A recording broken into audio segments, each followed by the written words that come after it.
November, Disability Awareness Month. And today I am honored to have my friend DJ Palila. I'm not going to call her Palisa, she's DJ to me. Yes. I've always known her as DJ, and we are going to talk about what it means to be disabled in South Africa. Yeah. And I really would like us to go everywhere so that like the audience can really understand what it means to be disabled, what are the challenges, what are we doing great, and where are we falling short, because if we say we want a South Africa that is cool and fair for everyone, it has to be cool and fair for everyone. We can't say everyone, but except the ones who can't walk. The ones who, and you know what I mean? So we have to think of everything. So maybe just a brief intro of who DJ is, like so that the audience understand who you are, and just like a bit of your story. Okay. So, hi guys, I'm DJ Manaleng. I'm a journalist by profession. I'm an activist. Yes, you are. Yeah, something. Yeah. I'm an activist. I fight for people with disabilities and the LGBTI community where I can. I'm a former athlete. Should I say former? Because I still compete. No, you're still an athlete. I'm still an athlete. Yeah. I'm currently doing CrossFit right now. And I got disabled September 10, 2014, Okay. While cycling. I was training for the 947. It was going to be my first ever 947. And I took my bike and I was, just riding around my hood. I wasn't training, and I just thought to myself, I'm going to try strata. Yeah. And I went down a very steep hill, and the brakes on my bicycle wouldn't catch as I was going downhill. Because when I looked down, I saw a danger box, and I thought, if I hit that, it's going to be bad. And on the right, there was a dam, and if I went to the dam, I'd go into traffic, and if I went left, it was an uphill. And my head, and I'm thinking fast at that time, I thought, let me go left, the uphill will slow me down.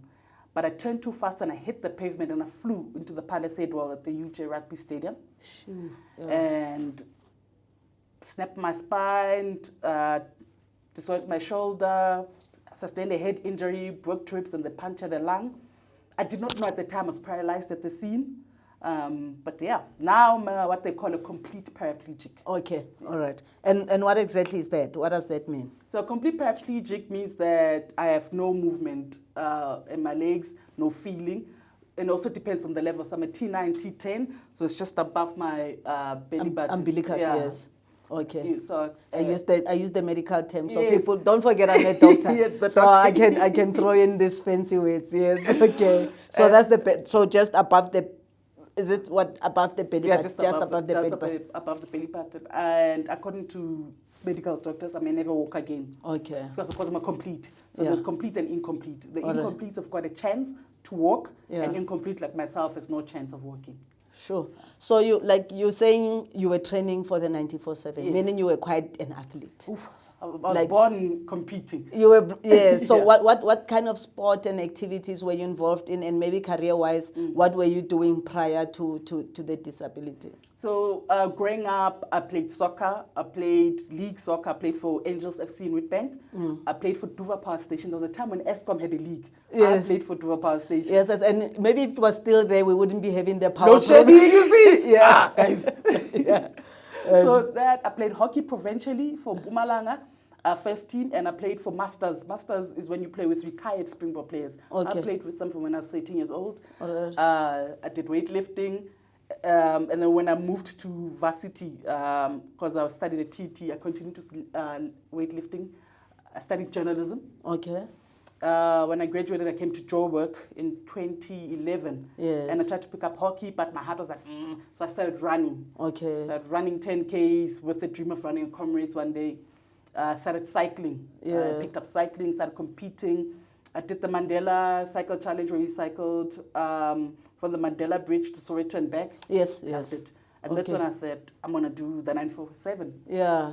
And at that time, so I'd worked at the Citizen newspaper, and I was working at the Wits Justice Project. So I've been a journalist. So you were working as a journalist and being sporty AF, Yes. basically. Yes. So now your life changes, September 10. like in seconds, your life Yeah. is different. That's it. Sure. And how has life been since then? Okay, maybe you were hospitalized. 4 months. 4 months in hospital. It includes rehab as well. So I leave one morning thinking I'll be back for coffee, and I come back 4 months later. Yeah, okay. So, That is the reality of it. yeah. And what has that been like now? Like, how long did it take you to make peace? Because, I mean, I think that's the big one, right? Making peace with who you are now. with who you are now. I cried every day for a year when I was out of 2015 was my year to cry. Yeah. Every day. I cried because I couldn't reach a mug. I'd fall out of my chair because I wasn't used to the balance. Because of my level of my injury, I don't have a core. So a core helps you sit up on your own. Yes. I was weak. I remember the first 3 days that my mother left, because my mother's a teacher, and she'd go back home with her husband and her other kids, and I refused to go back home. Yeah. And I fell trying to transfer from a wheelchair to the toilet, and I missed the toilet, and I missed the basin with my head, and I landed on the floor. And for 4 days, 3 nights, I was just crawling around on my own in my cottage, trying to lift myself up. And the reason I didn't call for help is because I told my mother before rehab that I'm not going home. I can take care of myself. Okay, so calling for help means acknowledging that I probably can't do this on my own. And giving up. And I said, I'm not doing that. Yeah. I'd rather die here. I didn't die, I'm here. Yeah. You know, and it was only when I was bleeding, because I can feel my legs, so I'd knocked my ankles around the walls. So there was blood everywhere. I couldn't reach my catheters because my bladder doesn't work because of my injury. Yes. So I couldn't catheterize. I was feeling dizzy because I hadn't eaten in 4 days. And I was like, is she not? Maybe, let me ask for help. Yeah. You know, and that's how I asked for help. But also, it also made me realize that if I'm gonna do this on my own, then I need to go back to the gym. I need to train. I'm gonna need to ask for help, which was a big thing for me. So I had to learn. Yes, learning how to ask for help. Yeah, and accepting that now I'm disabled. Yeah. You know. Sure. All right. And where were you staying? In West Dean. So were you staying in a like ground floor type? I'm a cottage person. I Okay, don't you've flats. even okay. Yeah. So I was in a cottage, and while I was in hospital, my landlord ramped it up. Okay. And he opened and he made the doors bigger, you know. And Nice. He said, this is what I'm going to do for you when you come back. So you don't have to stress about that. Sure. So it means you were pretty close with him before. People are not very close with their landlords. I'm cool with my current landlord. Yeah. Actually, my current landlord was a first responder at my accident. Sure. He's the one who made sure that people don't give me water, that they don't try to help me stand up. You know, and yes, because that's like initial thing that people will do is move the body, move you around, and let's carry her. No, he was like no, and he kept me awake because I wanted to sleep. I wasn't in pain. I was just exhausted. Shame. So I wanted to sleep. So he kept me talking. Don't fall asleep. Where do you live? Da, da, da. And now I live in his yard. Yeah. Sure. All right. So what changes needed to happen now in your life now that you were on a wheelchair? Well, I needed a wheelchair for starters. Yes. I need a wheelchair. The toilet needed to be accessible. My space needed to be accessible.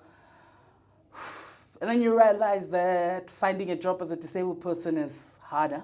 You had a job though. I had a job, but 2 weeks. I was 2 weeks into. So I was 2 weeks into a new job. Yeah. When I had my accident, it was my day off. And while I was in hospital, they terminated my contract. So I had no job. They knew what had happened. Yes. And they still went ahead and terminated your contract. Sure. Capitalism. Yes. They want to make money. Like they don't have time. Yeah. Which taught me that you are replaceable no matter what at work. Yeah. That moment. Sure. So so I came out of hospital jobless, but I had a place to stay. My landlord had cancelled my rent. Yeah. Said don't pay rent until you're back on your feet. The community that I lived in, people I've never met raised funds so I could have money in my bank account. My current landlord was part of that. Like, they raised funds. I had money to last me the whole year. Sure. While a I looked for community. job. Yeah. Then also you realize who your friends are. Yeah. I lost a lot of people who were my friends. Yeah. Never showed up in hospital, never came to see me afterwards, nothing. Who 3 years later were like, hey, DJ, I couldn't handle your accident. You couldn't handle my accident. Wait, so they made it about themselves. Yes. Like, I couldn't handle Oh, it, so I had shame. to stay I away. mean, I couldn't for stand them. seeing you like this. I mean, Yeah. I should have given them a hug. Yeah, like say, it's fine, don't worry. Oh my gosh, yeah. Strangers showed up. I had old white women, grandmothers coming to my space, helping stretch my legs, helping teach me how to crawl. Well, I can't crawl because my legs don't work, but show me the basics. One got me a fan because I overheat. I mean, they did. One built me a standing frame, Yeah. but my legs don't work, but I have it. Yeah. One day, who never knows, yeah. So the meal planning. People I'd never met who lived in my community who showed up Wow. and said, this is what we're doing. Hi, my name is, I heard about your accident. This is what I can offer you. Is that okay? Hi, my name. I was just like, whoa. And this is, you said in West End. West End. Shout out to the people of West End. Like they really showed you love. Yeah. You said, leaving the hospital, did you have a wheelchair? They had given me, leaving Joburg Gen, because I went to Joburg Gen. Yeah. They had given me a wheelchair. Let me tell you the wheelchair story. I love you, Joburg Gen, but let's have this story. So I got on a wheelchair, but I was told by the department that was giving me a wheelchair at the time that the reason I got a wheelchair is because my injury was the most severe. Okay. So they couldn't give to my other roommate, who was there because of TB of the spine, Yeah. a wheelchair because her situation was not serious. Okay. Because they didn't have enough wheelchairs. Sure. So it was a flip of the coin. Of who gets it? And who doesn't. Who's lucky enough? You understand? Yeah. I was just... And when I look at it now, but also luckily my mother was on my father's medical aid and she removed herself and she created her own medical aid, and because I'm disabled for the rest of my life, the medical aid allowed her to put me. Yes. And that's how I got into a medical aid. Okay. So had it not been for that, you would not be. And that's like the story of many people, because the reason I'm asking you if you had a wheelchair means you had to get a wheelchair. But what does that look like for people? How much is a wheelchair? a wheelchair is an easy 20, 30,000. And I say easy so lightly, and it's not. Yeah, so this is maybe the entry level. The entry level. Entry level. And also remember, you live at a wheelchair, you need one according to your disability. Yeah. I know a lot of people are like, oh, why don't you get an electric wheelchair? I can't, because my pushing of a wheelchair is my way of training. Yes, it's exercising. It's keeping your arms toned and proper. Because also my arms carry the rest of my body. Yes. So I can't be on an electric, you're setting me back. But there are people who need electric wheelchairs, and electric wheelchairs also cost depending on the brand. It's like having a car, depending on the make, depending What's on the most expensive wheelchair? I've seen wheelchairs for like 100,000. I mean, you can go on Google and Yeah. and you can see them like a proper 100,000. So would you say with wheelchairs, the more expensive it is, the better it is? So they say. So according to the manufacturers, the more expensive, the better they are. But then what does that mean for someone in the rural areas of a township? Does it mean choosing between eating or having access? Yeah. And also without access, how do I find a job? Yeah. Or go to work or be a functional human being? And even then, if I get a job, how do I get a job of the transport system? The transport system. Asiye lapho, like when at DK, you are jobless now. What does, how do you job hunt as a disabled person? So while I was in hospital, I was apparently put on a system. You know, when you're in a public hospital, everyone shows up. I had someone from REF show up to come ask me what happened to me. And they had my details and said, oh, so you didn't get hit by a car, so you don't need us. And then shucks. Yeah, and they left. And you get therapists and psychologists, but also I think you're in a system because I get calls. And like, I'm so-and-so, and there's a job for you. I'm like, okay, what's the job? And they're like, the job is to be, let's say, a secretary or it's a leadership. And I'll be like, but I'm overqualified for leadership. I've been working since 2008. I'm a journalist, for God's sake. understand? I'm a graduate. I have experience. And the lady, I remember one of the ladies saying to me, but you're disabled and we're doing you a favor. Okay. That's how my activism also started. Yeah. They're doing me a favor. Because it's not like you are mentally now disabled. It's not like your capabilities as a journalist have been compromised in any way. You are coming to deliver as much as anyone else. So they said that. But luckily, my friend, Rato Dumse, got a gig at an NGO. And she said, I don't want that gig, give it to DJ. It was to teach kids in the Free State how to write as a journalist. Okay. And she said, DJ is actually the writer. Yeah. So I got that. And at the same time, my old bosses at Wits were saying, get this person back into the system. Okay. All right. Get her back into. And so what had happened is that Carolyn, one of my mentors, called a friend of hers who was at the time a big shot at my former job. And he put me back into the system. Yeah. And I started working again. He wasn't doing me a favor. Yeah. I'm a multi-award-winning journalist. Yes. So exactly. in case someone's like, they didn't do me a favor. Yes. It's also, when I teach, it's also relationships. Like in our careers, as we grow and develop, we build relationships. And it is those relationships that take us to the next level. It is those relationships that see conversations about us happen. Like, you know, and you need them. And you need those conversations happening because that's how we progress. You know, so okay, that's you now. You back in employment. How does navigating the workplace look like? Workspaces are not accessible. They are not accessible, and also society. A lot of people in South Africa, in Africa, are used to seeing disabled people as people that they save. Yeah, okay. People that they show up to when it's time to volunteer and paint a house or deliver a wheelchair. 67. You understand? Yeah, 67. What's this? Is 67 minutes minutes of Mandela. Yes, yeah, so they can do something once a year for 67 minutes. They For don't this. view us as their equals. Yeah. So when you walk into a workspace, first you have to teach people to treat you as an equal and respect you. You know, so without even being ready for it, you have to immediately be aggressive. Because one trial as well. You can't talk at me, you can't talk down to me, I am your equal. Yes. And sometimes I'm your superior. Yes. Kind of situation. So there's that. Next we have to look at the doors. Can I fit through the doors as a person in a wheelchair? Is my desk the right size? Because if it's too low, then I can't sit properly, or it's cutting into me and I can't feel it. You know, the toilets. Now I must teach you that this is a disability toilet. When you've got 8 cubicles, there's 1 cubicle for me. And it's usually the nearest one, so people tend to want to run to it. I've heard people saying, no, but it's comfortable. I'm like, yo, way. Perfect. Okay. I don't use the toilet for comfort. It is accessible. Yeah. Then say, they must make, the toilet's accessible. Yeah. I can sit freely. So now they start wanting to take some of the privileges of parking lots as well, I'm sure. It's closer to the... For a reason. Yes. You know? And also you have to think, besides my physical disability, you must think about the people who are deaf. Do you have sign language interpreters in workspaces? Yeah. No, we actually did a podcast about that, like, recently. You see, it's an issue. It's an issue. Those who are blind, do your computer programs have...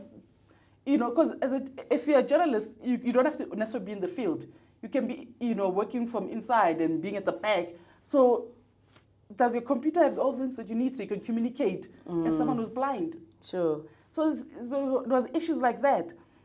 Also, you have to constantly fight to advance.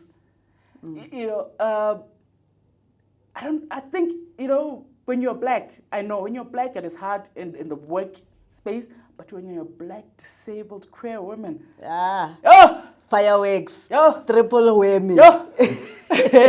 You are like the head house of discrimination. Everything is coming your way. Like you're constantly angry. Yeah.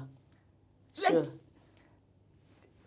Yeah. Okay. Breathe. But now traveling. How does traveling look like? Maybe let's start local. Do you drive? Okay. I don't drive. I can't afford a car. Yeah. Because I'd have to buy a car and I'd have to adapt it. Okay. Just too much. So it means even buying a car is a hassle. You have to now have it adapted. I do have a license. Okay. I can drive. I just don't, Yeah. How much would it cost to flip a car around, like to pimp it so that you're able to drive it as a disabled person? I think 40, 50 grand. That's additional to the price additional of a to car. the car itself. Also, you must adapt it according to your needs. Yeah. You know, Because not all, there's no standardized. Yes. Yeah. Okay. And So like they have to like actually customize it for to me. you. All right. So you roll around in an Uber. I have an Uber. I use an Uber, and I have a guy who's actually now like a brother to me, Disam, who comes and fetches me and takes me places when I need him to. Okay.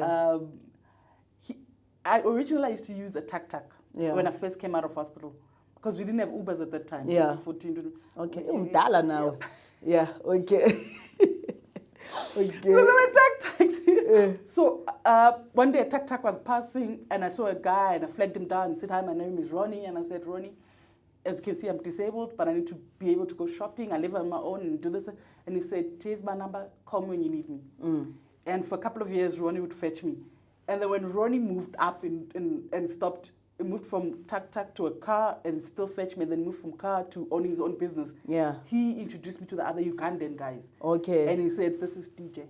Yeah. You take care of her." Okay. And so All right. I've been with Alex and Disam and Hafi because Ronnie Yeah. was like, you see how the world is just like rallying around you to make sure that like things work. So even when the system is failing here and there, There's people. you still have people that say let's make this world a better place for DJ. So like okay, let's talk about your Ubers and the Bolts and the like all the e-hailing services. So Uber's got Uber Assist because if you don't get Uber Assist, you might have bad luck and find a driver who hates disability. I say hates disability. Yeah. I've had a driver shout at me because I couldn't get an Uber Assist and I had to go somewhere and I said an Uber X, and he parked his car. Yay! The man's on the wheelchair, and I'm just like, hi. Yes. I can't find the Ubers. I might get out, and I'm just like, okay. And he drove off. I've the complaint about the car seats. I've had one telling me that you'd have to carry me. No one has to carry me. I can literally, you saw me lift myself with one hand from the car onto my chair. Yeah. And also sometimes the Uber assistant, they'll be like, it's an Uber assist. If you're blind, do you have a dog? I don't like dogs. And I'm just like, so now as when I go into like that app. They ask me questions about my disability. The driver can, so you can have a conversation with them. And then they can be as rude as they want, basically. Like, are you blind or are you... Are you coming with a dog? I don't like dogs. And I'm just like, I'm not coming with a dog. But also, what if I was? I mean... So it means you wouldn't be able to have transport. Because a guide dog is not going to randomly start barking and chasing people down. It is there for the person for the person who is blind. So is it just like that brand that has the assist option, or it's just them? It's just Uber that has an assist. Bolt doesn't. I do not use Bolt. At all. Unless I'm in Pretoria and I'm seeing my sister, Bolt seems to be the one that's accessible and there. She'll fold the chair but on my own, I do not want to use Bolt. Bad experiences, the shouting, the screaming. It's unnecessary. I'm paying you. I'm not asking you for a favor. It's not a favor, like you're paying. I didn't flag you down and say, favor. No. Okay, now DJ wants to go on holiday in Cape Town. What does that look like? You must email. So you book a ticket, and then some flights have got an option that says, do you need assistance? And they break it down, and then you pick. Do you need to be carried into the flight? Do you just in a wheelchair? And then I usually pick the last one where I'm taking my wheelchair and I need you to carry me, because I can't use the stairs. You need to physically carry me into the flight, right? Yeah. And I've had comments from... So there's no ramps where you can roll in with your chair? You have to be carried into a flight. Sure. Okay. And then sometimes you get to the counter and you've booked that thing, and they're like, I go system. Wheelchair, I'm like, no, I need wheelchair. These are my legs, okay? Yeah. We need to sort it out now because I said, and here's the form. So you have to print it out. Like you need to be having your own backup because it depends now on who you find behind that counter. You understand? There's that. And then also the people you have to carry in, then you get comments about how or if you get very heavy, man, hey, my refreshers. And you don't want, I just want to get from point A to point B. I remember the one year we flew to Belgium for cycling as representing the country, and they broke my wheelchair. And we're on Ethiopian Airlines, and and the wheelchair comes out, and it's broken.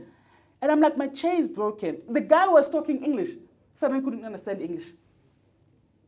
Luckily, I was there with my coach, and he tried to stretch it out, and so I could, because we're going to the competition. It's not like I'm in SA. And is this the wheelchair you're gonna compete with? No, this is my everyday wheelchair. Okay, My everyday wheelchair. Suddenly he doesn't understand English. Suddenly he doesn't know what I want. And my coach is trying to talk to him, and he's just, my wheelchair's broken. So the coach put down the bags, and he had to use his muscles and to try and make the chair so I could at least go. Get to the hotel or whatever. We're still going to fly to Belgium. We get to Belgium, we tell them what happened. They say, no, but Ethiopian Airlines should have fixed it there. Here's the email. We email them, we send them pictures, they send them pictures. Nothing. They do not respond. They do not. And if you check social media to this day, you'll see people with wheelchairs still complain. There was actually a video posted on Twitter yesterday where an airline was throwing wheelchairs down. No, man. Yes. Down. And I'm talking about America, no man, Africa. Down out of the plane. And they don't pay for them. And it's an oops. You can't say an oops. Without a wheelchair, I can't go to work. I can't be independent. You're crippling me. Now I'm no longer disabled. I'm crippled because of an airline, you know. So there's that issue as well. And also depending where you are in I can't transport. I can't go visit my grandmother without calling the entire family who's going to drive me to Limpopo because my grandmother's in Limpopo. Yeah. Because I can't use a taxi. I'm completely paralyzed. Do you think a taxi driver is going to... No. Mm-hmm. No, they're not even going to entertain that discount. So you actually have to hire your own taxi and pay for like the load of everyone just to be able to visit your grandmother. Yeah. You can't use a bus. Do you think he turns what? Ish. Someone must, those poles carry me up. Nah.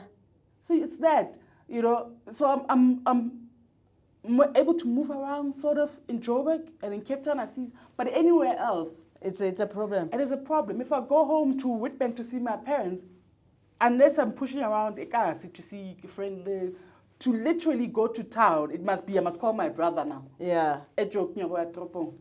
Where are you? Then he has to drop whatever to come. You know, I'm listening to you and I'm like, we're not even maybe going, because of time, we're not even going to go to like what the issue of a disabled child then would be. Like trying to get through school. Access to education. Because we have a constitution that promises us access to stuff. Like we have the best constitution as a country. But it's useless. Yeah, well, I'm not going to use those words because maybe one day you want to fund me, government, you know, but... Oh, yeah, please. Maybe one day you're going to fund... Yeah, maybe you'll be funding this podcast, so we like you. Okay, and maybe it's not useless, but the implementation of it. Because that's the thing we've always said about our country. The constitution is the best. You know, we promise people access. We say we do not discriminate. But people's experiences on the ground is not the same. Because there's no space where, who holds people accountable? Tourism, for example. If you're going to resorts and all those places that everyone else can go, I can't go because they're not accessible. Why isn't the tourism department holding these people accountable? You can't be opening a new resort now and it's not accessible. Yeah. You know, but you have them. You can't be opening a hotel now and it's not accessible, but you have them. You can't be issuing out taxis and not have one that is accessible. That is accessible for the, like, you know, we give permits. They give permits. Part of the permit process is not wondering how disabled people access this. The flats, the workspaces. You can't, but we have it. So the constitution says, yes, Deejay, you're on your side, but reality is, you have openings for jobs that are specifically for disabled people. How do you expect those people to get to work without e-tax, without a wheelchair, without a translator, without? Hyperfreight. I span. And sure, let's go to healthcare. Did I touch you in your studio? Everything touches me. Let's talk about access to healthcare because I know, like, for us as a business, as Quad Care, what we have done is we have made sure that all our clinics are accessible. We had a situation once where we had a clinic that was in Braamfontein. It was up the stairs, and we were called out once, and we had it closed. Immediately. We had it closed immediately because how dare we? You know, how dare we call ourselves quad care, quality, accessibility, and dignity when we're not accessible, you know, to everyone. What has been your experience with accessing healthcare in this country? Yes. You know, when I go to a hospital or to a clinic or to a doctor, well, no, I've got a press card. I carry my press card. Sure. I shouldn't have to carry my press card. Yes. I carry my press card. So I have to announce. Hey Nina, ni journalist. Yes. Just I in have to case, announce. just in case. And I do this because one year I went for an HIV test, and I went to a clinic, and then the nurse was like, "Ufunan," and I'm like, "I'm here for an HIV test." HIV test? You have sex? Akalela-ke wena-ke. Mina. Njengoba usefonini. Yeah. Mina. This is my name, and this is where I work, and I'll expose the shit out of you because you don't know how to treat people. You do not do what you just did to anyone, never mind a disabled person. And I was just like, no, guys. And then only when did she collect herself? I said, no, okay, you're going to do a test here.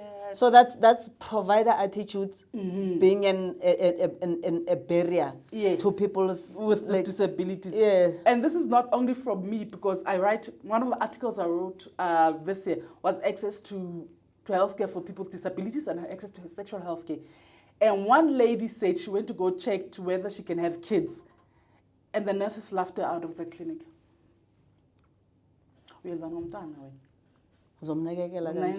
Disabled. Yeah. I actually wrote an article about that.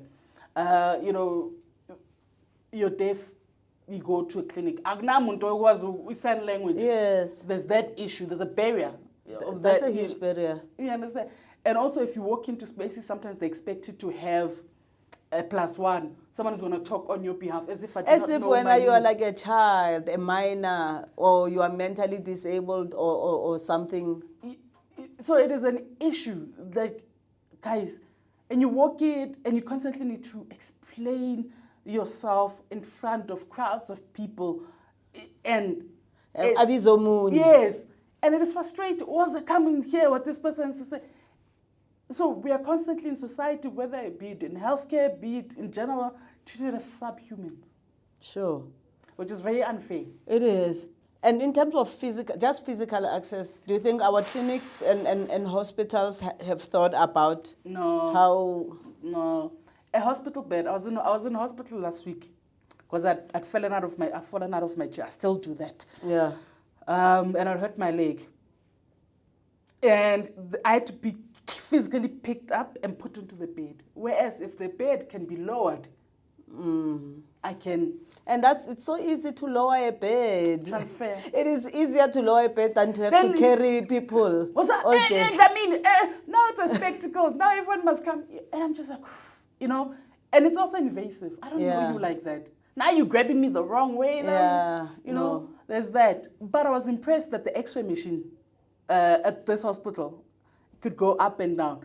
At the X-ray machine at the previous hospital 2 years back, I had to be lifted into the X-ray machine. So it's things like that. And I'm just like, would you say the experience private versus public? Public is hell.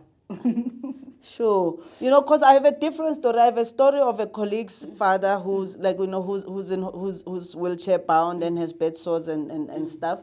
And like they've been through private healthcare because they are on my colleague's medical aid, you know. And for some reason, there was a time where that hospital was full and they had to be put, and they're from Mpumalanga, they had to go to a public hospital for care. They didn't want to go back to the private hospital, you know, because they said, hey, I'm being taken care. Like, how do we? I mean, I think the different departments differ. For me personally, I will be forever grateful to Joburg Jan because they did my operation. They took of me when I had my accident. The nurses there, except for one, were brilliant. were brilliant. The nurses, and then you know, but then there's also the issue of aftercare. you go to a public hospital and they don't have enough catheters. You need catheters to pee. Without going to the toilet, what happens to your bladder? Eish. The stock issues in public system. You understand? Yeah. So it's a... Yeah. It's about like the luck. The luck. And again, we can't want people to rely on luck. Like you don't want to go access health services and say, yo, if I'm lucky, they're going to then I'm gonna get. And also, it's who you know, Yeah. and whether you can twang properly. Yeah. Which is not how disability should. Should be getting to a public hospital and say, hi. You know, even if we get ABC, it should be done. It should be done. It should be done. So public hospitals have got the potential. Yeah. If money was put in, if proper investment and money and resources, public hospitals and training. Right. Because also sometimes the nurses are very... I want that word to come out. What word is that? What word is that? What are you holding back? We don't swear on TV. Yeah. You know? Yeah. So, and it's very frustrating. And you get there and you try to treat this person with respect. Because as Africans, we're taught respect. Yeah. And you get there as a disabled person and they talk at you and they're making a scene. Yeah. You know, I shouldn't need to be unpacking my disability in a public space for everyone to hear and see what I'm, you know. And I'm probably there for flu. Yes. So why are you focused on my disability when you could be managing my flu? Okay. You understand? So it's things like, Utamali mango. Yeah. Aussie, why don't you No, guys. Ish, yeah. No, guys. Yeah, we can do better. You know, I'm right here. I came to the counter to talk to you. Yeah. Hi, man. Oh, sister. Oh, you know. You know, this is... And I'm just like, Ish. I'm talking to you. Yeah. Who are you looking for? Yeah, yeah. Sure. Maybe let's end with the system of policies. How do we make things better? User-friendly. Include people with disabilities in talks about access with everything, policies. Nothing about us without us. Yeah. You know, have someone who's deaf, who's blind, person with albinism, someone with an intellectual disability, someone who's physically disabled, because our experiences are different. We understand. My experience is that I can't access buildings, but someone who's blind who can walk into a building but can't see, you know, maybe they need a special tape around the building. Someone who's deaf needs the security guards to be taught to sign. Yeah. Kind of situation. Someone with an intellectual disability needs to be patient and give them time to process things. Yeah. So it's those different things. So have us in every room. Yeah. We are there. But the reason that we are not in those rooms is because you have shut the door and you have decided that you're gonna speak on our behalf. But you do not have our lived experiences. Without even coming to ask you, you know, because maybe it might not be practical to have everyone properly represented, but someone must be taking time to engage the different communities and find out what their challenges are. What do you need? Okay, let's start with ramps. Okay, now we've got ramps. Do we have a minister of that? Do we have a minister for disabilities? I think right now it's Mezuma. So what is the whole portfolio? Women and children and people with disabilities. They took us and they just said, So let's have everyone that we are discriminating against in one basket.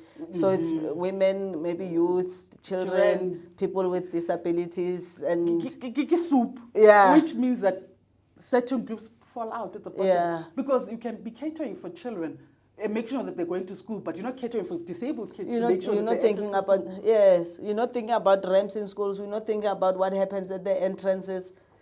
Yeah, you know, I mean, let me give you a silly example. People go up and down raising funds for sanitary towels, but have you asked disabled women what kind of sanitary towels that they need? Yeah, no, they haven't. Because everyone assumes that everyone uses a certain pad. And because no one has asked. Because they assume we don't go on our periods. They assume we don't have sex. They assume we don't have kids. It's assumptions. And Jolie. Sure.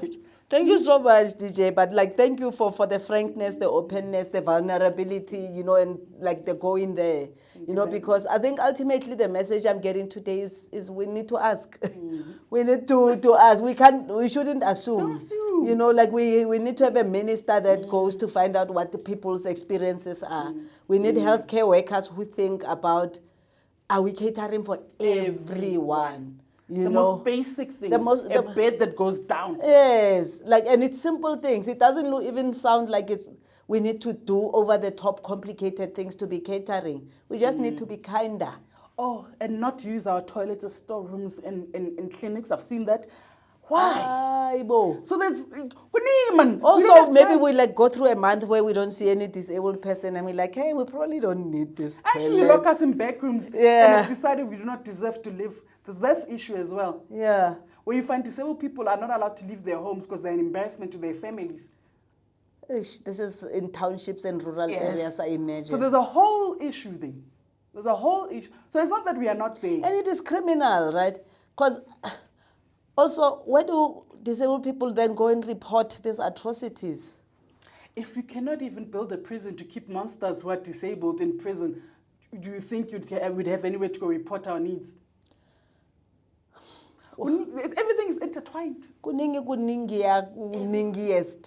I mean, if we say now, okay, let's go to courts right now and try see if I can freely access courtrooms. Let's see if from the jail cells I can come up. It's theirs. If I did something wrong, it's. So they did. I think they thought disabled people will not commit crimes. We won't need to imprison disabled people. So they didn't even think of that. But what about people who commit crimes and then became disabled? Like Yes. the gentleman who killed the nurse and then shot himself and is now quadriplegic, but he's not in prison. He's back home. He's back home. He's back home. And is he back home because they couldn't figure out how to Because put him? there isn't a prison that is accessible for a quadriplegic. So it's, you understand? Yeah.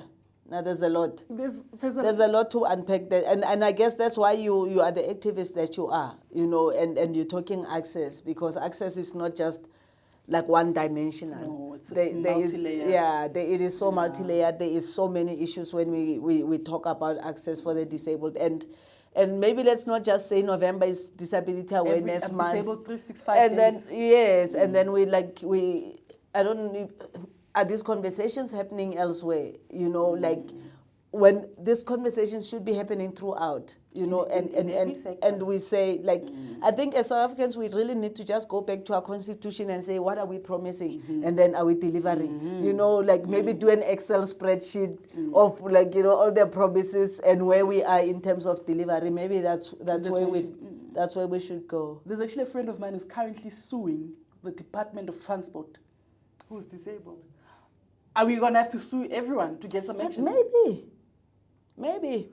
I'm just like, maybe that's sue, because this is what is promised by the Constitution, and people are not delivering on it. Let's go for those ministries and say, you promised us access to healthcare, but this is what's happening. Yeah. You know, because that's when maybe like people need to be aware that things are not happening as they should be. It's because we've got the wrong people in the right spaces. Okay, with that, those words from Deejay, I didn't say it because one day you're going to find it. Yes, so like, thank you so much for joining our conversation, but thank you so much for making the time to come see me. Thank you very big talk. Yes, like we'll share all the links and then you'll see where you can access this. Access. That's what we are about. Thank you so much.